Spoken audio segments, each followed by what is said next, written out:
La paix et la grâce soient avec nous toutes en ce nouveau jour béni avec Jésus, la parole qui nous a délivrés et la parole qui va encore nous délivrer aujourd'hui. Amen. Père, dans le nom de Jésus, merci de ce que Jésus est le chemin, Jésus est la vérité, Jésus est la vie qui mène vers toi. Merci de ce que ce matin, il est cette parole à travers laquelle tu nous parles et à travers laquelle tu veux encore nous parler aussi, Père. Parle à nos cœurs, parle à nos âmes, parle à nos esprits et que vraiment ta parole de vérité soit esprit et vie pour chacune d'entre nous qui écoutons encore aujourd'hui. Et Saint-Esprit, prends le contrôle de tout parce que tu es ce Dieu en nous qui nous explique tout, qui nous révèle tout comme nous l'a dit Jésus. Et aujourd'hui, on veut vraiment encore découvrir davantage quelle est la volonté de notre Père. Parce que oui, Père, ce que toi tu veux, Jésus le veut, l'Esprit le veut, et nous aussi, nous le voulons. Parle dans le nom de Jésus. Amen. Et aujourd'hui, nous allons aborder comme thème le rôle de la femme dans la vie de l'homme ou le rôle de la femme dans la vie de son mari. Et on va partir d'un verset que nous connaissons toutes très bien. Et c'est dans Éphésiens 5 au verset 22 dans le nom de Jésus. Femmes, soyez soumises à vos maris comme au Seigneur. Alléluia. Et pour aller dans le vif du sujet et connaître, découvrir justement qu'est-ce que le Seigneur veut nous dire derrière ce verset, nous allons repartir dans le commencement et justement lorsque Dieu avait créé Ève, en fait au verset dans Genèse en fait au chapitre 2 au verset 15, Dieu après avoir créé Adam, il est dit dans Genèse 2 au verset 15 que l'Éternel Dieu prit l'homme, c'est-à-dire Adam, et l'établit dans le jardin d'Éden pour le cultiver et le garder. Donc ça, c'était la mission d'Adam. Et pour pouvoir accomplir cette mission, Dieu dit encore dans Genèse 2 toujours, mais au verset 18, « Il n'est pas bon que l'homme soit seul, je lui ferai une aide semblable à lui. » Donc c'est à cet instant-là que Dieu s'est dit que pour accomplir cette mission, il lui fallait une aide. Et cette aide, en fait, ça devait être Ève. Donc Ève, qui après, dans les versets 21 à 23, lorsqu'on lit, on connaît toute l'histoire, en fait, que Ève a été tirée d'Adam et que Dieu a créé Adam et Ève, justement, par rapport à ça et tout. Et on lira encore dans le verset 24 du même chapitre. C'est pourquoi l'homme quittera son père et sa mère et s'attachera à sa femme et ils deviendront une seule chair. Donc là aussi, il était question et pour Adam et pour Ève de se détacher de leur lien familial et en fait, et que voilà, ils devaient être une seule chair. Et c'est ce que nous sommes en fait. Nous sommes les Adam et les Ève de maintenant. Et que Dieu justement a fait en sorte qu'on soit un, qu'on soit unis, qu'on soit juste une seule chair maintenant. Mais il y a, et pour ça en fait, derrière cet objectif de Dieu, il y a quelque chose derrière et on va essayer de découvrir avec justement le Saint-Esprit qu'est-ce qui se cache derrière notre union avec notre mari et qu'est-ce que Dieu veut nous faire comprendre aujourd'hui à travers sa parole. Et pour revenir à tout ça, nous allons voir en fait qu'est-ce que Dieu a dit justement à Adam par rapport à sa mission. Donc Dieu dira et à Adam et à Ève en même temps dans Genèse 1 au verset 28. Il est dit, Dieu les bénit en disant, soyez féconds, multipliez-vous, remplissez la terre, rendez-vous en maîtres et dominez les poissons des mers, les oiseaux du ciel et tous les reptiles et les insectes. Donc là, ici, il n'était pas question du tout que Adam devait dominer sur Ève ou quoi que ce soit, mais sur les autres créatures. Alléluia.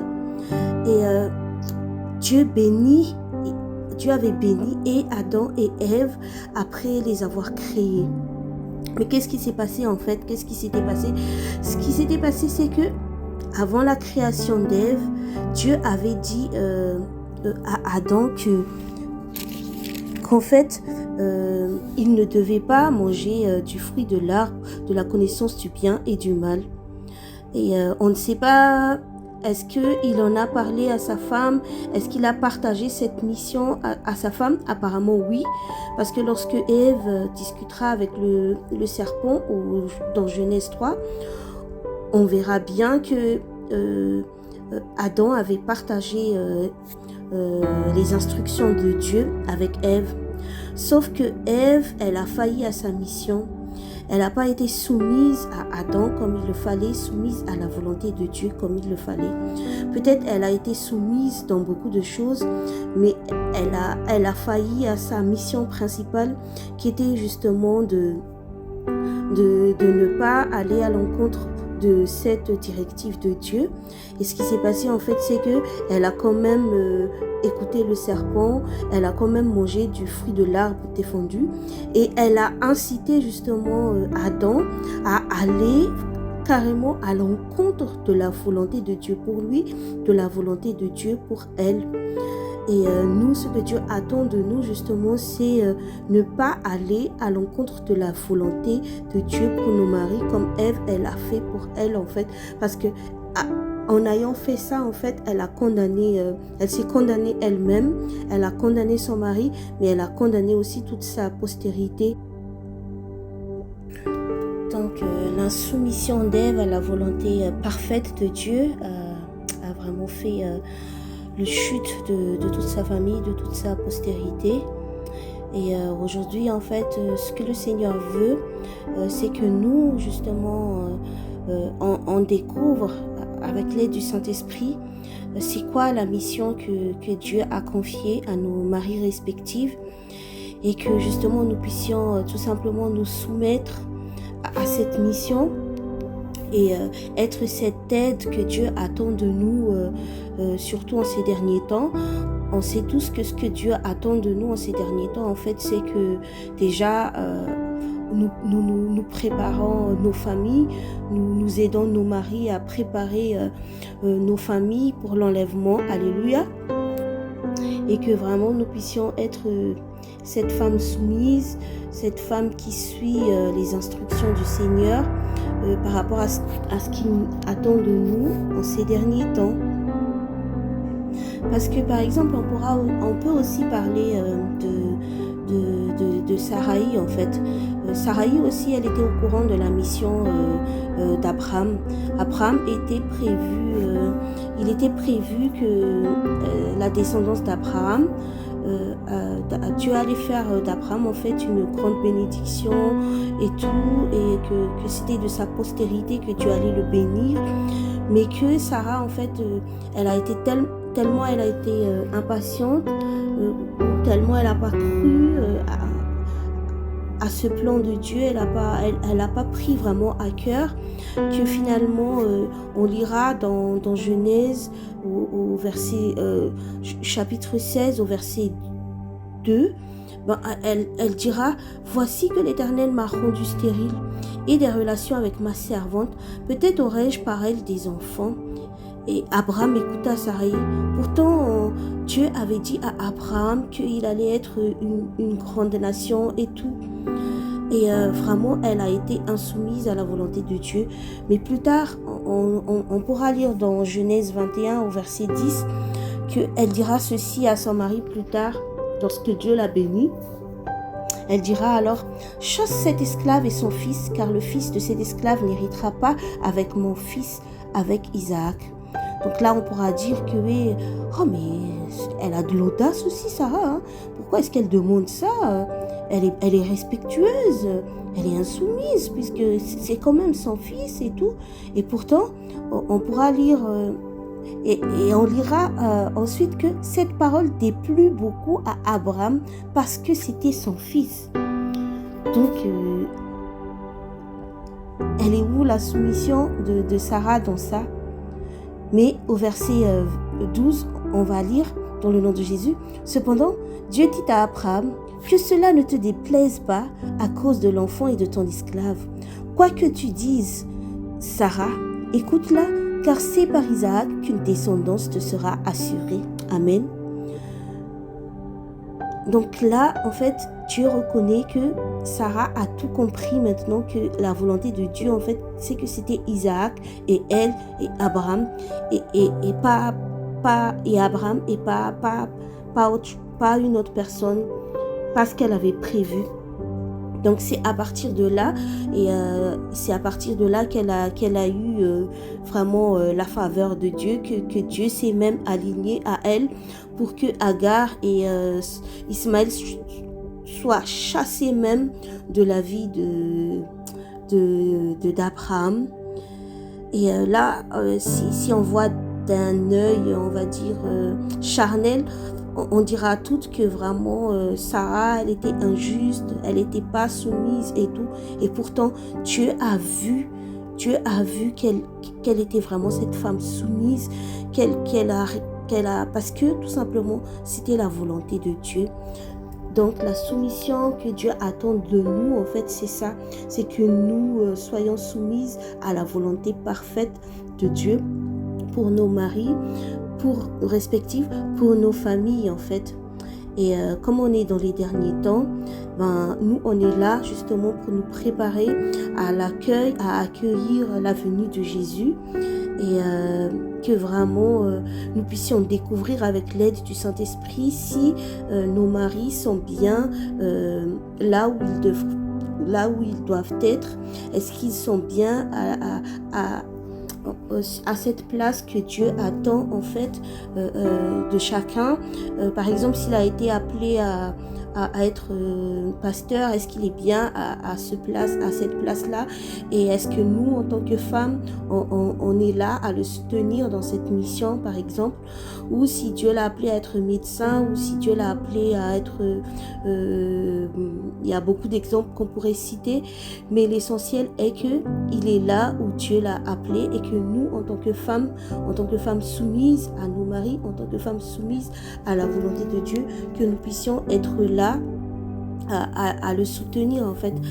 Parce que c'est vrai que on peut citer comme exemple, par exemple, là, oui, aujourd'hui mon mari veut manger, je sais pas moi, une saucisse au lieu de inaxu, de nevani, et pourtant moi je veux par exemple manger du inaxu, et mon mari préfère plus la saucisse.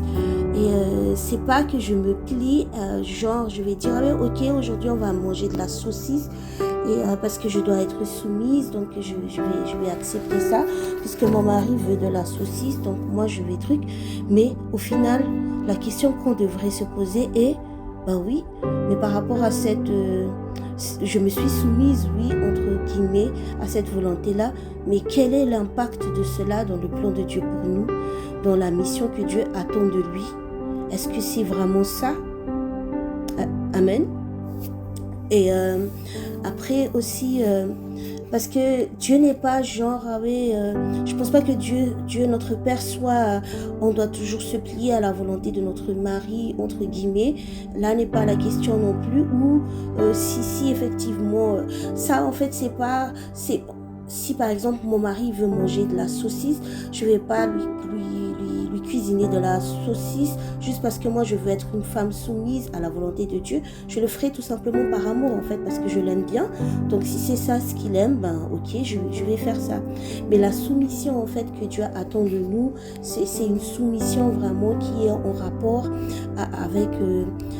avec une finalité spirituelle, une finalité éternelle, en fait, et aussi qui va être une bénédiction pour toute notre famille. Et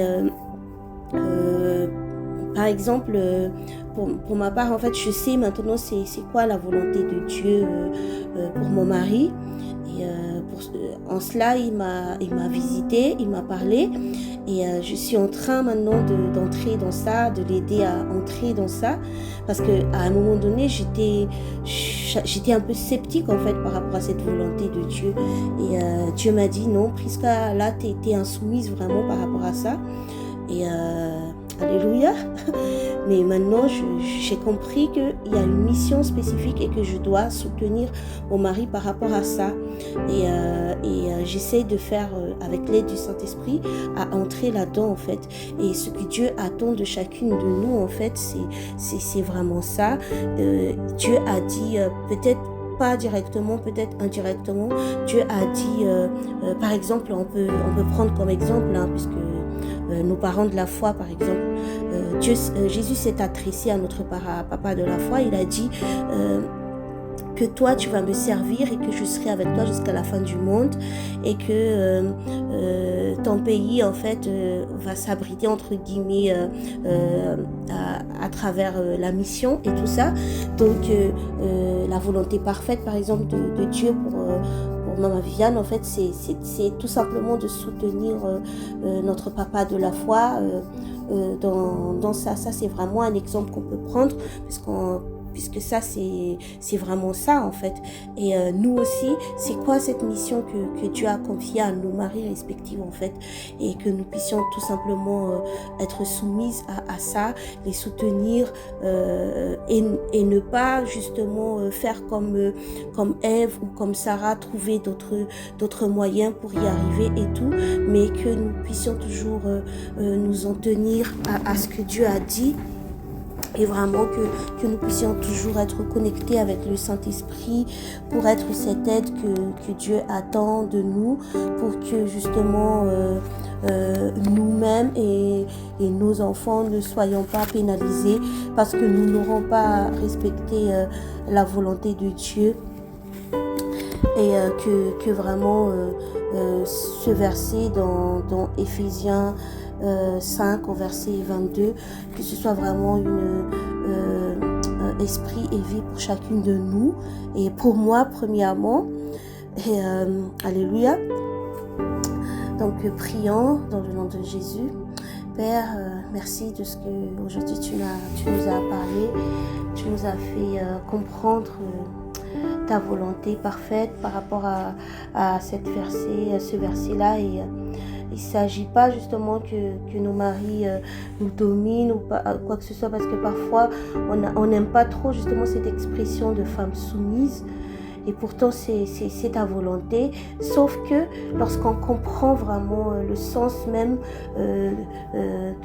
de ce que tu veux nous dire, en fait, c'est là qu'il y a des écailles comme au temps de Paul qui est ôté de nos yeux, qui est ôté de nos yeux spirituels et de notre vision spirituelle vraiment des choses, et qui nous aide à faire attention maintenant et à vraiment être cette femme soumise à leur mari, tout comme Christ est soumise à l'Église, parce que de là découlera toutes les bénédictions de notre postérité aussi, et que nous soyons vraiment cette aide que tu attends de nos maris en ces derniers temps, que nous soyons vraiment cette aide qui le soutienne là où tu l'as établi, et que vraiment nous soyons cette famille qui va t'accueillir, Jésus, lorsque tu vas paraître sur les nuées, que nous n'ayons pas à rougir parce que nous aurons été soumises tout simplement à la volonté de notre Père pour nous, pour notre famille, pour tout ce que tu veux, pour l'avancement de ton royaume,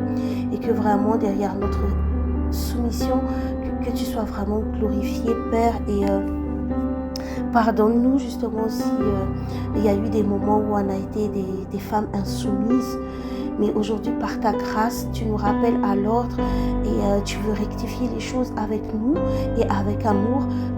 On sait que tu es là pour nous aider aussi, non pas pour nous condamner, mais justement pour nous aider à entrer dans cette volonté parfaite que tu attends de chacune, et que vraiment cet esprit, ce soit toi qui nous aide à être vraiment cette aide que le Seigneur attend que l'on soit pour nos maris, que le Père attend que l'on soit pour nos maris en ces derniers temps.